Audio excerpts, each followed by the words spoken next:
Salut, c'est Ludo, je suis très heureux de vous retrouver dans cette nouvelle vidéo où on va parler alimentation avec le symbole de la junk food, traduction la malbouffe, j'ai nommé le hamburger. Cet hamburger, c'est le roi des fast-food et même si j'ai cité McDonald's dans le titre de la vidéo, en réalité, tous les fast-food qui l'ont inscrit sur leur carte sont concernés. Et cet hamburger, il n'a pas bonne presse. On sait tous du coup que cet ensemble d'aliments est riche en calories et qu'il faut le consommer occasionnellement pour des repas plaisir.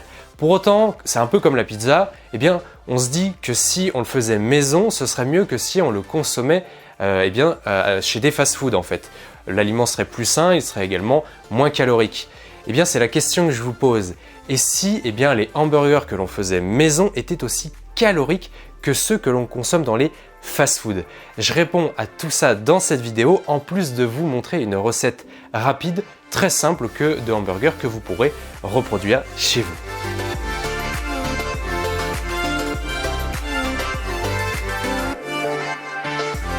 Le burger est une bombe calorique, je ne vous apprends rien en disant ça, mais en réalité, en fonction de sa composition, il peut être relativement intéressant. Par exemple, si vous utilisez un pain complet, mais aussi des aliments qu'il va y avoir à l'intérieur. Les classiques salades, tomates, oignons et par exemple cornichons, c'est pas si mal et finalement on se retrouve proche de la composition d'une salade. Alors après, je suis d'accord, c'est pas en aussi grande quantité, mais en soi, jusqu'ici, c'est pas si mal.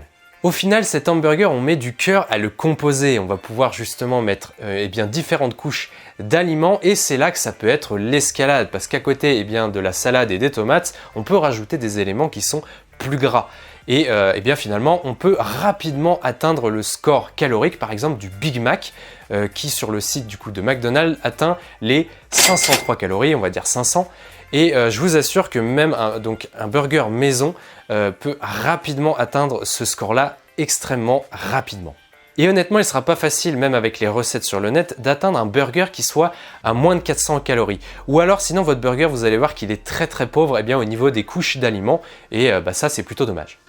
Et au passage, petit aparté, les burgers de McDonald's mais aussi des fast-food connus ne sont pas si caloriques que ça. Je mettrai des liens dans la description où ils montrent les compositions nutritionnelles, mais par exemple le Big Mac avec 500 calories, c'est pas non plus incroyable. Et c'est loin d'être le burger d'ailleurs le plus calorique. Si on prend l'exemple par exemple du Big Tasty avec l'ajout de bacon, on est sur du 871 calories. Donc pour le coup, vous voyez le Big Mac à côté, il est tout gentil. Et à l'inverse, vous avez le McChicken qui est également assez connu chez McDonald's et qui atteint les 444 calories. Et justement, on va se focaliser un peu sur celui-ci parce que vous allez voir que le burger que je vous propose, il est justement en concurrence un peu avec le McChicken. Donc ça sera justement un bon repère. Donc oui, nos burgers peuvent être aussi riches que ceux des fast-food. Pour autant, je vais vous montrer comment diminuer la note des calories en faisant attention à certains aliments, mais aussi comment ils se démarquent justement sur le plan nutritionnel avec des aliments de meilleure qualité. Et vous allez voir que finalement l'histoire se termine plutôt bien. Je vous propose de passer à ma recette de hamburger que je vais vous montrer et vous détailler. Mais avant, on n'oublie pas de s'abonner et d'activer la petite cloche pour ne rater aucun nouveau contenu sur la chaîne. Donc je suis parti sur un double cheeseburger. C'est une recette rapide, entre 10 et 15 minutes pour 2 burgers et qui est accessible à tous. Elle est faite en majorité avec des ingrédients que vous pourrez retrouver dans les supermarchés classique, donc en soi, il n'y a pas besoin d'être un cordon bleu pour la réussir. Pourquoi je vous dis ça? Tout simplement parce que l'intérêt n'est pas de vous montrer comment faire le burger le plus sain de la planète, mais plutôt de faire un burger plutôt classique qui peut ressembler à ceux des fast-food, mais qui est quand même très correct sur le plan nutritionnel, mais attention, toujours à consommer avec modération.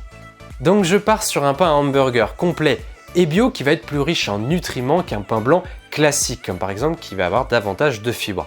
Donc ce pain, je le coupe en deux. En attendant, je fais cuire à la poêle un steak haché à 5% de matière grasse. Attention justement à ce taux de matière grasse qui, du coup, s'il est plus élevé, va rajouter un total calorique et de la matière grasse à votre hamburger. Donc prenez 5%, c'est très bien. Et si vous êtes vegan ou vous préférez la viande blanche, je vous laisse choisir. En soi, ça vous concerne moins. Pendant que ça cuit, je rajoute 2 tranches de cheddar pour hamburger sur les pains. Donc en soi, c'est un fromage en fait industriel classique que vous pouvez retrouver dans tous les supermarchés. Clairement, ça pourrait être amélioré, ça je vous laisse voir, mais en soi, ici, ça n'enrichit pas trop le hamburger. Ensuite, l'ingrédient sera manquant dans cette vidéo, mais normalement je rajoute des petits morceaux d'oignon qui vont en fait cuire à la poêle en même temps que le steak, comme ça récupère le jus de la viande et ça donne davantage de goût, mais ici bon, ça sera pas le cas. Je coupe également une tomate en tranches en fait que je vais pouvoir ajouter dans le burger. En général, il y a des chutes, ou alors il faudrait faire 3 à 4 burgers pour la répartir partout. Tant pis, vous mangez les chutes à côté. Donc ensuite, une fois que la viande et les oignons ont cuit, je les dispose sur les tranches de cheddar qui sont elles-mêmes sur les pains à burger et ensuite je mets tout ça au four pour que du coup le cheddar fonde et que ça donne un petit côté croustillant au pain à burger. Je mets ça 3 à 5 minutes à 180 degrés, en réalité c'est assez rapide. Je ressors les pains à burger et ensuite je dispose la salade, ensuite les tomates qui vont permettre d'aplatir la salade. Je rajoute ensuite du ketchup, un ketchup qui est relativement allégé en calories et également en glucides, donc c'est plutôt pas mal du point de vue nutritionnel. Et je referme tout simplement le capuchon, la recette est terminée. Donc résultat des courses, on est sur un burger à 438 calories, on est en dessous du fameux McChicken de McDonald's. Et sur un repas à 700 calories par exemple, qui peut être très classique, ça dépend des individus, on est à 63% des apports sur ce repas, donc on peut même rajouter une garniture, attention, il ne faut pas qu'elle soit trop riche, et même un dessert, ça peut tout à fait être envisageable.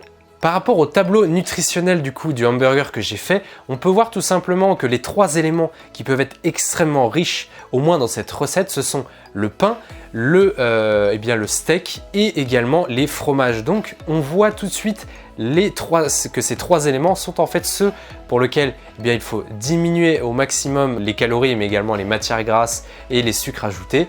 Et à partir de là, en fait, c'est là que vous allez vraiment pouvoir diminuer drastiquement en fait les mauvaises choses sur votre burger. Donc qu'est-ce qu'on peut retenir de ça finalement? Mon hamburger, malgré le fait qu'il ait des éléments industriels qui ne sont pas nécessairement bons et que vous pouvez améliorer largement. Moi, l'intérêt c'était vous montrer qu'on peut faire quelque chose de très simple avec des aliments qu'on peut trouver partout.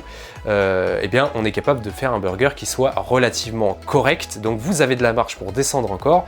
Je ne sais pas si c'est vraiment une compétition et si c'est nécessaire. Pour le coup, 438 calories, c'est plutôt pas mal. Donc justement, qu'est-ce qu'on peut relever de positif? C'est la qualité des aliments. Mon pain, du coup, il est complet, il est bio. D'ailleurs, les légumes peuvent être bio dans votre burger, donc c'est pareil. Ça ajoute une qualité nutritionnelle que vous ne retrouverez pas chez McDonald's ou d'autres fast-food. Donc ensuite, vous avez de meilleurs macronutriments. Les macronutriments, c'est les protéines, les lipides, les glucides, donc les sucres. En soi, vous avez donc ici un burger qui va être du coup moins gras, qui va également être moins sucré. Je parle donc du coup surtout d'ajout de sucre ajouté. Et vous allez également avoir un burger qui va être un peu plus riche en fibres, même largement plus riche en fibres, je pense, que les burgers en fast-food. Et donc, même si évidemment c'est à consommer avec modération, vous avez un burger qui est meilleur pour la santé. Et donc en soi, il va être plus facile par exemple à digérer, il va également être moins salé, parce que ça finalement j'en ai pas tellement parlé, mais effectivement les burgers peuvent être relativement salés dans les fast-foods, et il va être également du coup plus riche en nutriments. Conclusion, le burger à moins de 100 calories, ça n'existe pas, ou alors c'est même plus un burger tellement il est vidé en termes de nombre d'aliments. Vous avez bien des records qui sont battus, comme le burger de Fitness Park qui est à moins de 400 calories, mais en soi c'est compréhensible, tout simplement ils ont remplacé le pain par une espèce de préparation avec des flocons d'avoine et d'autres petites choses, donc ça s'explique. Du coup, vous pouvez facilement améliorer votre hamburger en faisant attention à la qualité du pain. Donc il peut être évidemment bio, il peut être complet, mais vous pouvez également faire en sorte qu'il ait le moins de calories possible. Vous avez également, je vais appeler ça la pièce maîtresse riche en protéines. Bon, ici c'était du coup de la viande de bœuf qui du coup peut être la moins grasse et la moins calorique possible. Vous avez eh bien tous les aliments, donc tomates, etc., qui peuvent être au maximum bio, hein, donc comme ça rajoute également de la qualité nutritionnelle. Le fromage, hein, donc ici c'était industriel, mais vous pouvez trouver un fromage qui est de bien meilleure qualité, et même si le fromage, eh bien, dans la vie de tous les jours, c'est gras, il ne faut pas oublier quand même que ça apporte un certain nombre de nutriments, donc si celui-ci est de qualité, eh ben, ça ne peut être que mieux pour le burger. Et puis vous avez aussi le condiment qui l'accompagne. Ici du coup je n'ai mis, vous avez remarqué, que du ketchup.